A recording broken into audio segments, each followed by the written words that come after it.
एक बुजुर्ग महिला की मृत्यु हो गई। यमराज उसे लेने आए।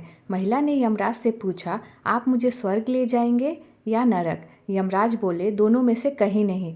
तुमने इस जन्म में बहुत ही अच्छे कर्म किए हैं, इसीलिए मैं सीधे तुम्हें प्रभु के धाम ले जा रहा हूँ। बुजुर्ग महिला खुश हो गई और बोली, धन्यवाद, पर मेरी आपसे एक विनती है।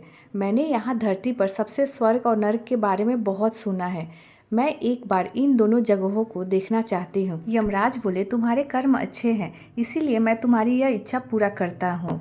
चलो हम स्वर्ग और नरक के रास्ते से होते हुए प्रभु के धाम चलेंगे। दोनों चल पड़े। सबसे पहले नरक आया। नरक में बुजुर्ग महिला ने जोर जोर से लोगों के रोने की आवाज़ सुनी। नरक में सभी लोग दुबले पतले और बीमार दिखाई दे रहे थे।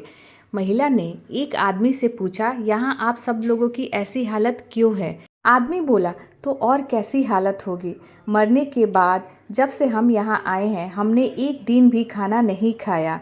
भूख से हमारी आत्माएं तड़प रही है। बुजुर्ग महिला की नज़र एक विशाल पतीले पर पड़ी, जो कि लोग के कद से करीब 300 फीट ऊंचा है। इस पतीले के ऊपर एक विशाल चम्मच लटका हुआ था। उस पतीले में से बहुत ही शानदार खुशबू आ रही थी। बुजुर्ग महिला ने उस आदमी से पूछा, इस पतीले में क्या है? आदमी मायूस होकर बोला, यह पतीला बहुत ही स्वादिष्ट खीर से हर समय भरा रहता है। बुजुर्ग महिला ने हैरानी से पूछा, इसमें खीर है? तो आप लोग पेट भर के यह खीर खाते क्यों नहीं? भूख से क्यों तड़प रहे हैं? आदमी रो रो कर बोलने लगा, कैसे खाए?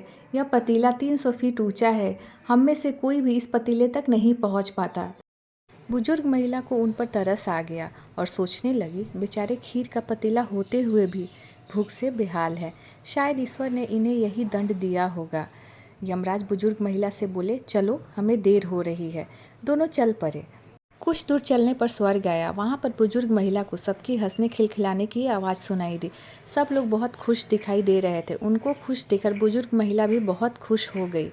पर वहाँ स्वर्ग में भी बुजुर्ग महिला की नज़र वैसे ही 300 फुट ऊंचे पतीले पर पड़ी जैसा नरक में था। उसके ऊपर भी वैसे ही चम्मच लटका हुआ था। बुजुर्ग महिला ने वहाँ लोगों से पूछा, इस पतीले में क्या है? स्वर्ग के लोग बोले, इसमें बहुत स्वादिष्ट खीर है। बुजुर्ग महिला हैरान हो गई और उनसे बोली, पर यह पतीला तो 300 फीट ऊंचा है। आप लोग तो इस तक पहुंच नहीं पाते होंगे। उस हिसाब से तो आप लोगों को खाना मिलता ही नहीं होगा। आप लोग भूख से बेहाल होंगे। पर मुझे तो आप सभी इतने खुश लग रहे हैं, ऐसे कैसे? लोग बोले, हम तो सभी लोग इस पतीले से ही पेट भर के खीर खाते हैं। महिला बोली, पर कैसे? पतीला तो बहुत ऊंचा है। लोग बोले, तो क्या हो गया? पतीला ऊंचा है तो यहाँ पर कितने सारे पेड़ हैं। ईश्वर ने ये पेड़ पौधे, नदी, झरने हम मनुष्यों के उपयोग के लिए ही तो बनाए हैं। हमने इन पेड़ों की लकड़ी ली, उसको काटा, फिर लकड़ियों के टुकड़ों को जोड़ के विशाल सीढ़ी का निर्माण किया।